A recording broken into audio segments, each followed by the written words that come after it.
Kenapa harus ada asap? Asap itu naik ke atas. Jarang kita melihat asap dupa itu nyamping kanan kiri atau dia muter-muter, jarang. Jarang kan? Kecuali ke bawah angin ya. Pasti satu dupa itu asapnya itu naik ke atas. Ya.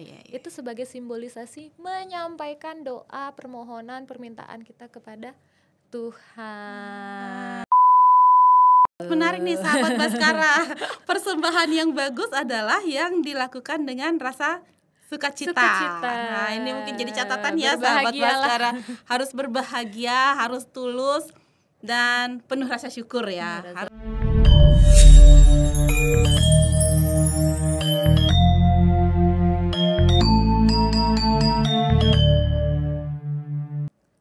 Om Swastiastu. Om Oigenamastu Namo Sidam. Sahabat Baskara, jumpa lagi kita di Baskara Podcast oleh Badan Penyiaran Hindu Pusat Pewarta Dharma Penyejuk Jiwa. Hari ini tema yang akan kita bicarakan adalah sarana persembahyangan dalam Hindu. Nah, saya nggak sendiri, saya sudah didampingi oleh Mbak Made Suyasi. Om Swastiastu. Mbak Made, apa kabar hari ini? Iya, beliau adalah penyuluh agama Hindu non-PNS dari Provinsi DKI Jakarta. Benar ya Mbak Made ya? Astungkara, benar. Gimana nih, jadi penyuluh seru ya sepertinya ya? Begitulah. Tema kita hari ini Mbak Made itu bagaimana tentang sarana persembahyangan dalam Hindu. Ya, kita umat Hindu kan pastilah memerlukan sarana persembahyangan, dan itu udah jadi apa ya namanya, tradisi turun temurun sudah semuanya melakukan dengan sarana persembahyangan. Tapi tidak semua orang loh tahu apa sih yang dilakukan ini sebenarnya, apa sih yang kita persembahkan ini, ada bunga, ada dupa dan lain-lain, itu buat apa sih, terutama anak-anak muda kita sekarang ya. Banyak yang bunga buat apa, nanti ujung-ujungnya nyampah kayak gitu. Betul. Atau dupa buat apa, itu kan bikin ada yang bilang malah asap rokok itu dilarang, itu kan asap, dupa juga asap gitu kan. Nah, hari ini kita akan ngobrol-ngobrol cantik lah ya. Kita kan sama-sama cewek ini, jadi ngobrol-ngobrol cantik jadinya ya. Iya dong. Kita ngobrol-ngobrol cantik dulu. Bagaimana sebenarnya bentuk-bentuk sarana apa saja yang kita butuhkan dalam persembahyangan agama Hindu ya. Sip. Kalau kita berbicara tentang sarana persembahyangan, sebelumnya saya sapa dulu mungkin ya. Halo semua sahabat Baskara dari Badan Penyiaran Hindu Pusat. Ketika kita berbicara tentang sarana persembahyangan, di dalam agama Hindu sudah jelas sekali dikatakan bahwa segala sesuatu yang akan kita lakukan membutuhkan sarana. Sarana itu sebagai salah satu cara untuk kita memusatkan diri, memusatkan pikiran kita agar kita bisa lebih terfokus dengan apa yang ingin kita puja, gitu. Jadi bentuk-bentuk sarana persembahyangan itu sangat banyak. Jangankan kita berbicara Hindu saja, ada Hindu Bali yang dia dengan tradisi dan sarana persembahyangannya yang ada. Selanjutnya kalau kita lihat ke Hindu Jawa, itu juga sedikit berbeda. Kita lihat lagi ke Hindu misalnya Kalimantan, sarana persembahyangannya juga sedikit masing-masing berbeda. Punya ya sendiri-sendiri ya. Karena Hindu itu bisa dikatakan sebagai agama yang tumbuh bersama dengan tradisi di tempat dia ada. Gitu. Jadi kalau bentuk-bentuk sarana persembahyangan di sini yang paling umum biasanya kita lihat yang pertama itu adalah canang. Canang di sini disimbolkan sebagai simbol dari Tuhan itu tersendiri. Sehingga ketika kita memiliki sebuah persembahan, di atasnya selalu ada canang. Di atas canang itu ada namanya sari. Jadi kadang kita sebut sebagai canang sari. Jadi kalau nggak ada sarinya bukan canang sari atau canang saja. Oh gitu. Sarinya tertinggal. Jadi bukan tidak nama orang. Jadi tidak semua yang berbentuk bulat dikasih bunga itu canang sari ya, nggak semua karena ya. Itu ternyata, canang aja ya. Karena canang itu juga ternyata dia memiliki ada namanya masing-masing. Ada namanya canang pengraos. Itu biasanya canang yang ada untuk melakukan upacara yang tingkatannya lebih tinggi, misalnya lamaran. Di situ dia memerlukan canang pengraos. Ada canang genten, ada canang sari dan lain sebagainya. Banyak sekali jenis-jenis canang ini. Sangat banyak. Setelah kita kupas, itu ternyata tidak hanya 1-2 jenis canang. Makanya sarana persembahyangan di dalam agama Hindu itu mengikuti mengikuti tingkatan upacara yang akan dia lakukan. Oke, itu baru canang Baru ya. canang. Bagaimana dengan yang lain-lain? Kita kan bukan Bukan canang canang aja aja. kan. Iya. Kita kan selain canang kita butuh juga yang lain-lain. Sebenarnya kenapa sih kita harus butuh dupa, butuh butuh kuangen, butuh air dan lain-lain, itu kenapa sih sebenarnya? Jadi tadi kita berbicara canang. Setelah itu ada biasanya yang sangat familiar kita lihat itu adalah kuangen. Kuangen itu adalah 11-12 dengan canang, merupakan simbol dari Tuhan, hanya bentuknya yang berbeda. Kalau canang kan biasanya bulat. Kalau kuangen itu dia bentuknya kerucut. Gitu. Selanjutnya ada tirta di sini. Tirta itu sebagai simbolisasi anugerah dari Tuhan yang dapat kita minta, yang dapat kita tunas agar bisa masuk ke dalam diri kita. Dalam tirta ini bentuknya air suci yang sudah kita doakan bersama-sama hingga akhirnya itu menjadi sebuah anugerah. Kita percaya itu sebagai anugerah dari Tuhan untuk kita. Selanjutnya dupa. Tadi menarik nih. Kita sudah biasa mendengar bahasa pura tanpa asap rokok gitu kan, betul. putar. Pura tanpa asap rokok. Di mana-mana ada tempelan dilarang merokok, tapi ada asap dupa juga di sini. Nah itu dia, itu kan sama-sama asap ya. Sama-sama asap, tetapi kalau kita berbicara tentang asap rokok itu kan memang dia memiliki zat-zat yang memang merusak atau tidak baik untuk manusia. Untuk diri manusia gitu kan. Kalau dupa di sini lebih ke dia itu di api kecil yang memang makanya pemakaian dupa juga nggak perlu banyak-banyak. Nggak ada orang ke pura pakai dupa itu satu kilo dibakar sekaligus. Tapi kan kalau rame-rame banyak yang bakar tetap aja asapnya banyak. Betul, makanya di sini dupa pun kalau kita berbicara tentang dupa pun diusahakan yang dalam kondisi satwika atau baik. Jadi ada di sini tingkatan-tingkatan dupa. Makanya untuk kita nih sahabat Baskara, apabila mau membeli dupa, dicek kembali komposisinya. Apakah dupa itu memang baik untuk kita persembahkan sehingga kita bisa melakukan upacara dengan baik dan bahagia dengan dupa yang wangi tetapi sehat dan tidak merusak. Itu kayaknya PR itu.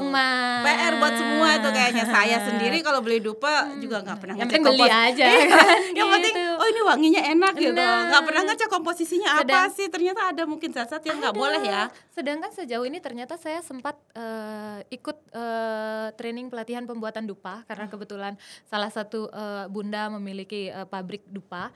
Nah disitulah saya belajar ternyata kenapa ada dupa yang harganya sangat jauh perbedaannya. Ternyata dari komposisinya. Salah satunya adalah pengharum yang digunakan. Itu yang akan sangat menjadi sesuatu yang vital untuk kita. Makanya ada dupa yang memang dia menghasilkan penyakit. Oh ya? Sempat booming gitu. Jadi hal-hal yang seperti itu kita harus edukasi bersama. Mari kita kembali melihat dan gunakan, yang pasti gunakan secukupnya gitu. Jadi kalau misalnya 1-2 that's okay gitu. Tapi kalau udah berbanyak kita harus lebih memperhatikan dupa yang akan digunakan yang mungkin harus apa. Ini ya, jangan terlalu menyengat baunya atau ya itu memang harus dicek sih ini komposisinya ya, itu agak susah. Betul. Itu ada dupa yang biasanya ketika kita bakar itu kan dia langsung tiba-tiba menyala. Cepat menyala cepat gitu. Nyala, itu ada indikasi kemungkinan di sana ditambahkan soda api atau sesuatu lain yang menyebabkan dia cepat terbakar. Sehingga itu bukan dupa yang benar-benar dupa kering yang mudah terbakar. Berarti dia bukan dupa yang bagus sebenarnya buat dipakai atau gimana? Bisa jadi. Harusnya yang begitu ya. Memang sih itu jadi PR bersama sih. Karena kan produksinya kita nggak bisa lihat ya. Betul. Tapi kita yang menggunakan yang harus lebih selektif untuk beli dupa di mana. Ya itu. Saya juga berarti mulai sekarang harus ngecek. Harus cek lagi. Ngecek dulu aja. Masalahnya tulisannya itu kecil-kecil. Nanti ada rekomendasi beberapa. Itu gimana caranya kita ini? Ada rekomendasi merek-merek tertentu. Nggak boleh sebut merek ya di sini. Nggak boleh sebut merek. Nanti di belakang. Oke, nanti kita bisik-bisik aja di belakang. Nah, kalau yang lain, sarana persembahan yang lain?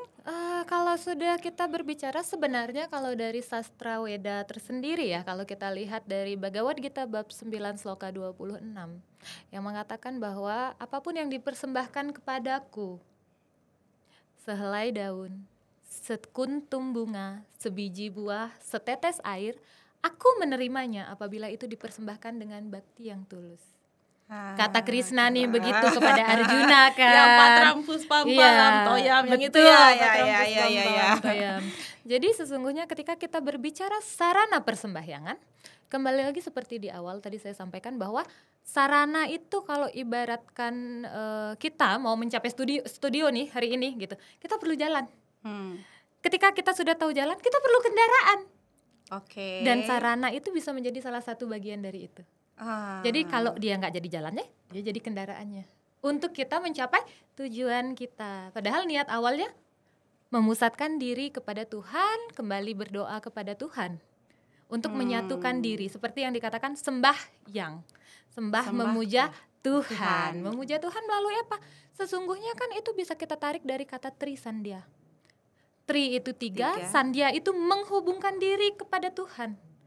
Tetapi dengan kepapaan kita sebagai manusia gitu kan, keterbatasan kita karena kita sudah sangat sadar kita terlahir ke dunia dengan diliputi oleh awidya atau kegelapan dan juga ketidaktahuan kan gitu.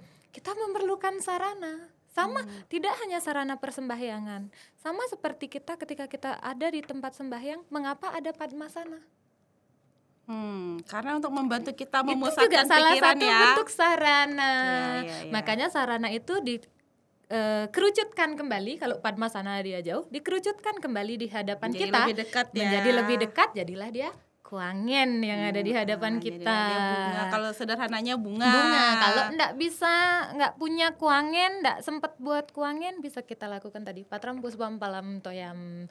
Jadi Tuhan tidak pernah menuntut kita menghaturkan apa yang beliau mau, apa yang beliau inginkan, kan gitu. Apa yang kita haturkan adalah wujud bakti kita, wujud terima kasih kita kepada Tuhan bahwa kita dapat menjalankan kehidupan dengan sangat baik.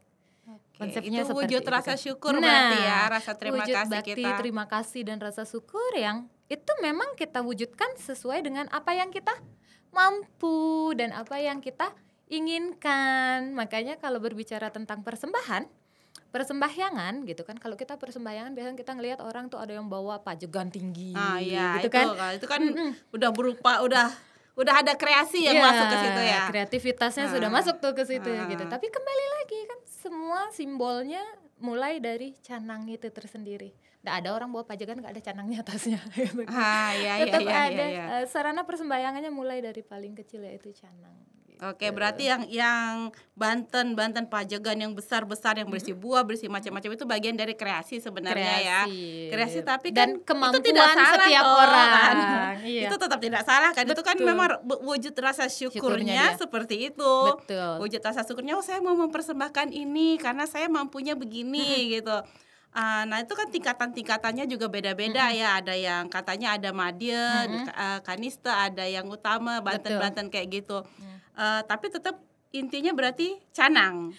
Makanya kembali tadi kalau kita berbicara tentang kalau sudah tingkatan kita bisa kupas sedikit tentang tingkatan yadnya. Tingkatan yadnya itu kan ada kanista, ada nista, madya dan utama. Setelah tingkatan ini kita juga bisa melihat adanya kualitas yadnya. Kualitas yadnya itu ada satu tamasika. Tamasika adalah yadnya yang dihaturkan, dibuat tanpa mengindahkan sastra-sastra yang ada di dalam kitab suci. Jadi dia ya udah yang penting gue buat. Yang penting buat. Yang penting saya apa buat. Aja gitu ya, seadanya gitu. Iya, seadanya boleh, tetapi kan kita juga harus melirik sastra. Ada gitu. Pakem-pakemnya sebenarnya yang mengikat kenapa, ya. Iya, kenapa misalnya kalau ketika kita berbicara canang, kenapa canang itu bulat? Ada nggak canang yang segi 4? Enggak sih. Belum ada kan? Karena canang itu sebenarnya simbol dari alam semesta. Makanya bulat. Jadi ada pakem-pakem yang seperti itu. Nah, tamasika di sini atau yadnya yang tamasik di sini adalah yadnya yang dihaturkan atau dibuat tanpa mengindahkan hal-hal yang itu. Atau mungkin dari sumber-sumbernya mungkin dia bacanya bukan dari sumber Weda kali ya, atau beda sumber ya. Jadi nanti tiba-tiba dia bawa canang segitiga lagi. segahan dong gitu. Ya tapi kan segan itu bagian persembahan juga, cuman Betul, mungkin ditujukannya. tetapi kan namanya bukan canang. Iya, Nah, namanya segahan gitu. Kan nggak lucu kalau segahan dia tempatnya di atas. Nah, itulah tamasik. Jadi tidak mengindahkan apa yang memang sudah ada di sastra. Iya, memang ada pakem yang Ada harus pakemnya. harus diikuti. ya itu. Pokoknya jadi dasar untuk persembahan itu juga nggak asal-asalan. Betul. Ya nggak sih? Selanjutnya ada di sini yatnya yang rajasik. Oke. Rajasik di sini adalah yatnya atau persembahan yang dilakukan dengan sifat pamer. Kita lari ke yang tadi, kreasi. Jadi kreasi itu diperbolehkan, tetapi sebisa mungkin hanya semampunya. Ya. Jangan memaksakan diri ya. Jangan memaksakan diri karena sudah jelas dikatakan patram puspam palam toyam. Jangan memaksakan diri untuk mengikuti tetangga sebelah misalnya kan, tetapi kita memang tidak mampu gitu. Selanjutnya yang terakhir itu ada kualitas yatnya yang satwika. Satwika ini adalah jenis persembahan yang memang sudah sangat kita harapkan ini yang dapat dilakukan oleh setiap orang karena memang sudah mengikuti aturan dari kitab suci dan juga tidak lagi bersifat rajasik atau pamer. Oke, terus tulus ya, Tulus dipersembahkan dan dengan tulus dan ikhlas. gitu. Jadi nah kalau kembali ke tadi satwik, rajasik, kemudian tamasik ya tadi ya. Fenomena yang terjadi di belakangan ini ya banyak sekali sumber-sumber bukan sumber sih, beredar foto, video dan macam-macam dan itu saya juga pernah melihat sendiri ya, melihat langsung canang-canang yang dijual, yang disiapkan di pasaran itu disiapkan oleh saudara-saudara kita yang non Hindu. Iya. Dan kita yang memakai, kita sebagai orang Hindu yang memakai untuk persembahan. Nah, bagaimana kita melihat fenomena seperti itu? Boleh nggak sih kita beli dari yang non Hindu misalnya? Yakin nggak kita dengan ya itu tadi sesuai pakem benar-benar harus mengikuti kaidah-kaidah penyusunan sarana persembahyangan, pakemnya misalnya harus sukle, harus suci dan seterusnya. Iya. Oke, kalau itu kan tadi kita kembali kalau kita berbicara tentang kualitas yatnya itu dasar sastranya ada di Bhagavad Gita bab 17 loka 11 sampai 13. Nah, kalau berbicara tentang fenomena ini gitu. Fenomena ini lumayan booming ya bisa dikatakan ya. Dan agak menggelitik. Iya. Jadi di satu sisi kita kok gitu ya gitu. Kita yang kerja nyari uang kita beli. Makanya kan ternyata kita bukan orang kerja kita, mati-matian gitu. nyari duit buat beli canang sementara mereka dapat duit dari itu. Itu peluang ekonomi buat padahal mereka itu kan. budaya kita Iya. kan, gitu. Jika berbicara tentang ini gitu, kita tidak hanya melihat yang mungkin dijual oleh umat lain ya, misalnya non Hindu gitu. Tetapi misalnya kita lihat di Jakarta saja, yang menjual adalah mungkin orang Hindu. Tetapi apakah siapa yang bisa menjamin? Apakah Ya itu sih. benar-benar dibuat dengan satwika, dengan hati yang tulus, atau memang dia orientasinya sudah pada tanda kutip cuan, gitu kan? Cuan. Peluang cuan nih. Kalau di dalam agama Hindu kita jelas sekali ketika kita dari teritori pura gitu kan, teritorial tempat ibadah atau pura itu kan ada area Nista Mandala, Madhya Mandala dan juga Utama Mandala.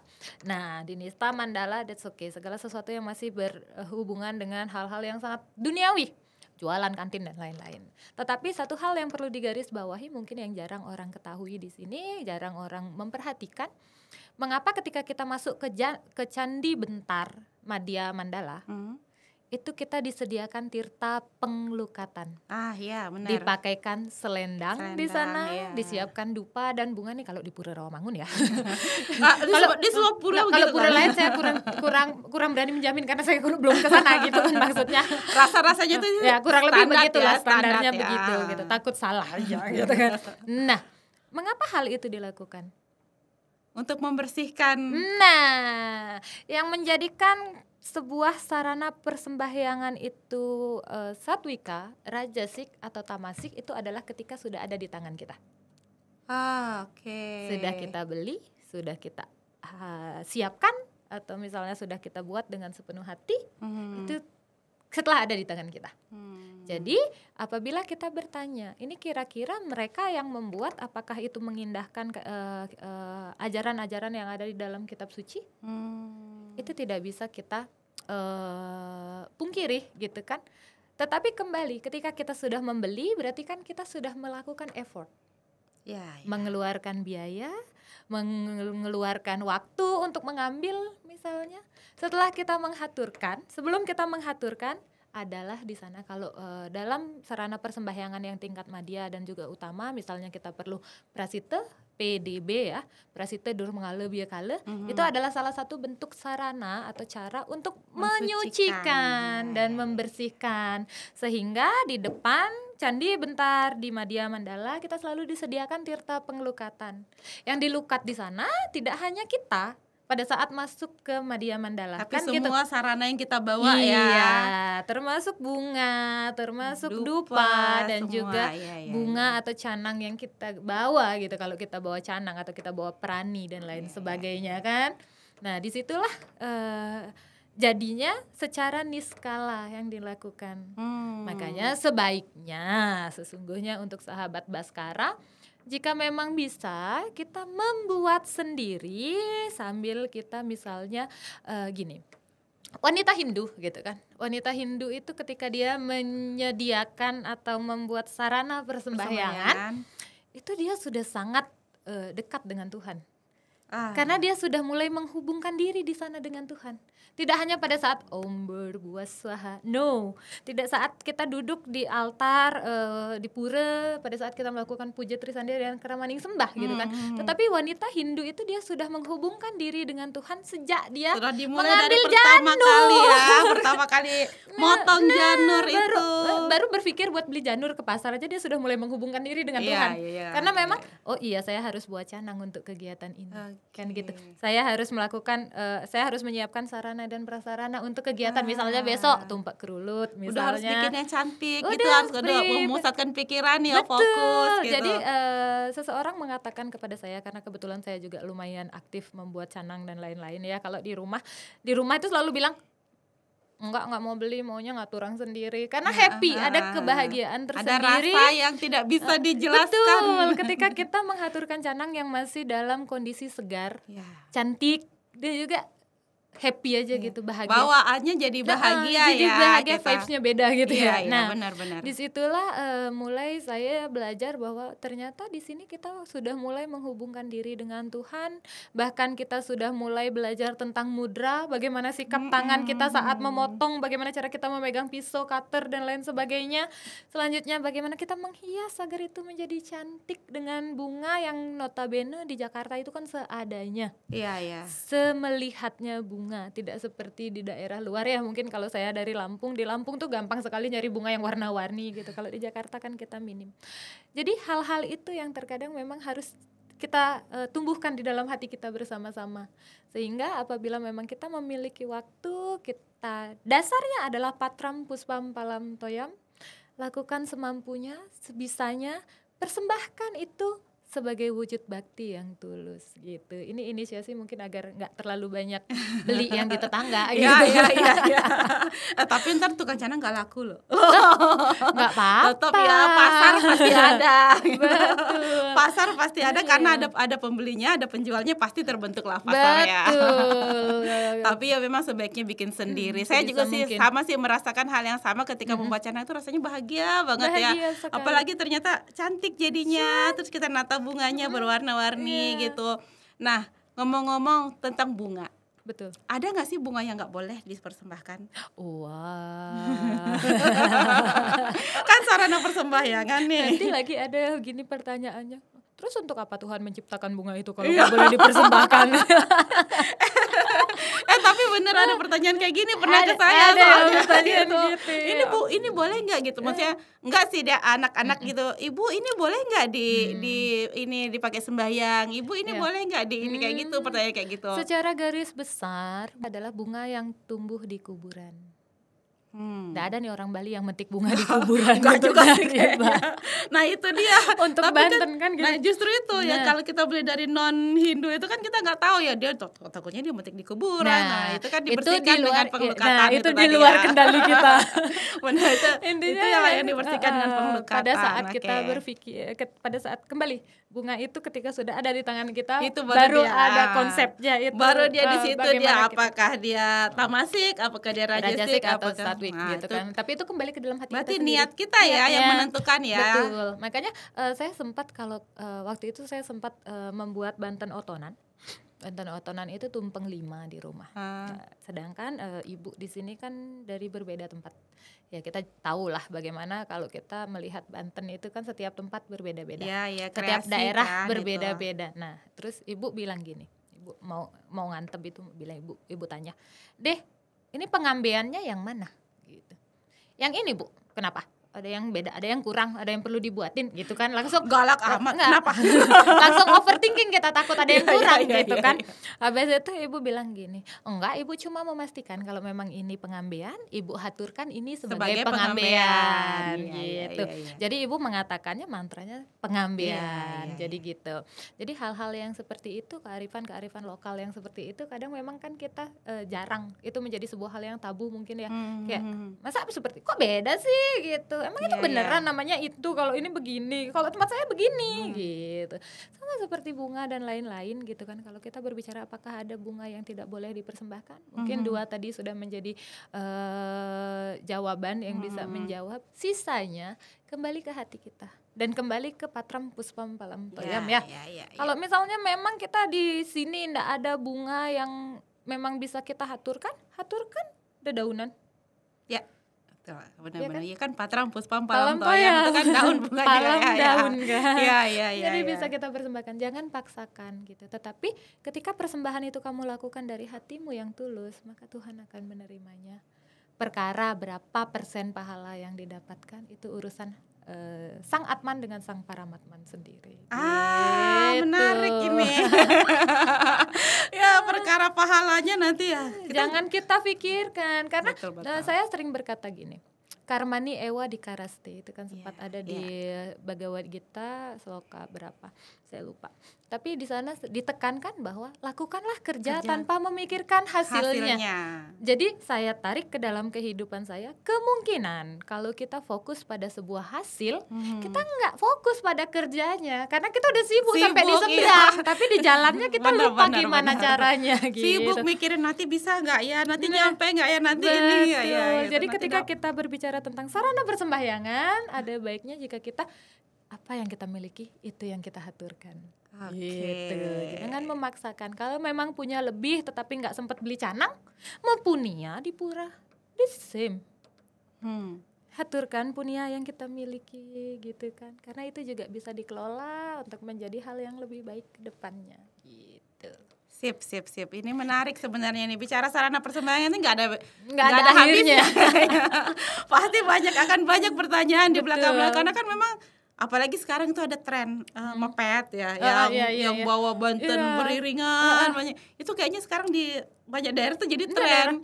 Akhirnya jadi kayak saingan ya. Oh, dia bikin, kita bikin juga yuk. Oh, di sana Bantennya begini, kita bikin juga kayak gitu. Nah, itu kalau kayak gitu-gitu berarti itu ya kembali lagi ke niat sih ya. Tapi arahnya ke rajasik nggak sih? Kembali lagi kalau yang seperti itu mungkin kita tidak berhak menghakimi ya. Kita tidak berhak menghakimi, kita juga mungkin kita boleh menilai tapi just untuk diri kita sendiri. Agar itu tidak kita lakukan, jangan sampai kita mengikuti hal yang salah, mengikuti perkembangan zaman. Itu boleh gitu, tetapi jangan sampai meninggalkan dasar-dasar sastra dan juga apa yang memang sudah tertuliskan. Dan satu lagi, jangan sampai memberatkan salah satu individu gitu. Karena persembahan yang bagus, persembahan yang baik adalah persembahan yang memang bisa dilakukan oleh semua orang dengan rasa sukacita, bahagia dan ketulusan gitu. Quote menarik nih sahabat Baskara. Persembahan yang bagus adalah yang dilakukan dengan rasa sukacita. Nah, ini mungkin jadi catatan ya sahabat Baskara. Harus berbahagia, harus tulus dan penuh rasa syukur ya. Harus penuh rasa syukur karena penilaiannya bukan lengkap tidak lengkap ya. Jadi kalau misalnya kita tidak ada pas mau ke pura tidak punya bunga, adanya dupa aja nggak apa-apa ya. Nggak punya dupa juga ya mau punya aja nggak apa-apa ya, kayak gitu. Jadi tidak harus A B C D. Kalau nggak punya D-nya ya A B C aja gitu ya. Jangan sampai hanya gara-gara saya nggak punya canang hari ini, nggak punya bunga hari ini, nggak ke pura atau jadi nggak sembayang malah gitu kan. Wah, itu ini susah nih. Itu mudah-mudahan tidak seperti itu. Betul. Nah, bicara dupa tadi yang balik lagi ke dupa ya, itu kan asap ya. Iya. Sebenarnya dupa itu simbol apa sih? Lari kemana sebenarnya, asap itu kemana sih larinya gitu? Kalau kita berbicara tentang dupa, sebenarnya dupa itu kalau kita di alam semesta, di Buana Agung, itu ada matahari, Raditya, atau Dewa Aditya di situ ya. Jadi matahari di sini itu dianggap sebagai saksi agung perbuatan manusia. Matahari. Karena mau siang mau malam matahari itu ada. Walaupun di malam itu matahari dalam bentuk bulan, tapi kan sinar yang dipancarkan adalah sinarnya matahari kan gitu. Jadi Raditya itulah saksi kita di alam semesta dalam melakukan perbuatan. Nah, dupa di sini adalah implementasi dari si matahari ini dalam bentuk kecilnya. Sebagai saksi pada saat kita melakukan persembahyangan. Oh, itu yang disebut makanya dupa, Agni itu sebagai saksi. Nah, makanya selanjutnya kenapa harus ada asap? Asap itu naik ke atas. Jarang kita melihat asap dupa itu nyamping kanan kiri atau dia muter-muter, jarang. Jarang kan, kecuali ke bawah angin. Pasti satu dupa itu asapnya itu naik ke atas. Ya. Itu sebagai simbolisasi menyampaikan doa, permohonan, permintaan kita kepada Tuhan. Jadi kenapa pakainya dupanya 1? Biar asapnya naiknya ke atas. Kalau pakainya 5, 6, 7, 8, 10 bisa muter-muter dia. Rebutan ya. Asapnya rebut-rebutan ya. Makanya pakai satu-satu. Tapi kan ada juga yang pakai 3 gitu. Masih dimaklumin lah ya. Tergantung niatan mereka. Oke, ini menarik sebenarnya sahabat Baskara. Jadi memang sahabat Baskara yang dimanapun menyaksikan ini, sarana persembahyangan itu adalah bagian penting ya. Bagian penting dari praktek spiritual kita sebagai umat Hindu, membantu kita untuk mengarahkan pikiran dan hati kepada Tuhan, kepada Sang Pencipta. Meskipun dia memiliki makna simbolis yang mendalam, tapi kan dia tidak wajib harus selalu lengkap. Yang paling penting adalah niat hati yang tulus dan harus mempersembahkan dengan sukacita, dengan penuh rasa syukur. Ajaran Weda juga menjelaskan tidak harus A, B, C, D, E, tapi memang banyak yang sangat-sangat bisa menyesuaikan dengan kondisi masing-masing pemuja ya, namanya? Pemuja, hamba atau masing-masing itulah ya. Masing-masing individu yang mengaturkan. Masing-masing individu, betul. Harus tulus, dihargai, persembahan sederhana namun tulus dihargai oleh Tuhan. Menekankan di Weda itu menekankan aspek spiritual lebih penting dari bentuk fisik ya. Betul. Bentuk fisik persembahan. Jadi apapun itu bentuk persembahannya, selama diberikan dengan tulus, selama diberikan dengan ikhlas, semoga akan diterima oleh Ida Sang Hyang Widiwasa. Terima kasih Mbak Made Suyasi, luar biasa obrolan kita hari ini. Saya juga banyak dapat insight baru nih. Nah, setelah ini saya beli dupa harus periksa nih. Harus periksa komposisi dupanya. Tapi tulisannya kecil-kecil. Harus sering kita lihat sih. Iya sih, harus sering lihat-lihat. Kalau misalnya enggak kita lihat, mungkin kita cek kalau misalnya setelah pemakaian yang lama apakah ada sesuatu yang terjadi. Kan ada kadang dupa yang ketika kita cium baunya menyengat, langsung kita ada beberapa yang sensitif, mungkin batuk langsung atau ada masalah dengan tenggorokan dan lain-lain. Pernafasan itu. Ini benar-benar saya dapat insight baru dupa ya, bunga ya ini. Jadi tidak semua memang baru ya, saya baru sadar ya ketika dia menjadi tamasik, menjadi rajasik, menjadi setelah dari tangan kita. Kitalah yang menentukan sebenarnya entah sumbernya dari mana. Kita juga kan tidak bisa melihat ya di belakang ya. Oke. Kira-kira begitu obrolan kita sore ini, Mama De. Luar biasa, BPH dapat tamu yang luar biasa hari ini, dan kita obrolnya sebenarnya masih banyak sih yang mau saya tanyakan, tapi boleh kita lanjutkan. Nanti kita lanjutkan di di segmen luar. selanjutnya. Mudah-mudahan nanti kita ngobrol-ngobrol lebih panjang Siap, lagi, curhat-curhatan dengan lagi, senang bikin hati. canang yang cantik-cantik. Boleh. Ajarin ya bikin canang yang cantik-cantik. Siap. Oke, sahabat Baskara, demikian obrolan kita hari ini tentang sarana persembahyangan dalam Hindu. Mudah-mudahan bisa menjadi acuan, bisa menjadi pembuka wawasan kita bersama lebih luas lagi, bahwa setiap sarana persembahyangan itu seharusnya dipersembahkan dengan rasa syukur, dengan sukacita, sehingga apa yang kita panjatkan, apa yang kita mohonkan, apa yang kita sampaikan bisa benar-benar tersampaikan kepada Tuhan, kepada Ida Sang Yang Widiwasa. Demikian Baskara Podcast hari ini dari Badan Penyiaran Hindu Pusat, Pewarta Dharma, Penyejuk jiwa. Saya tutup dengan Paramasanti. Om Santi, Santi, Santi.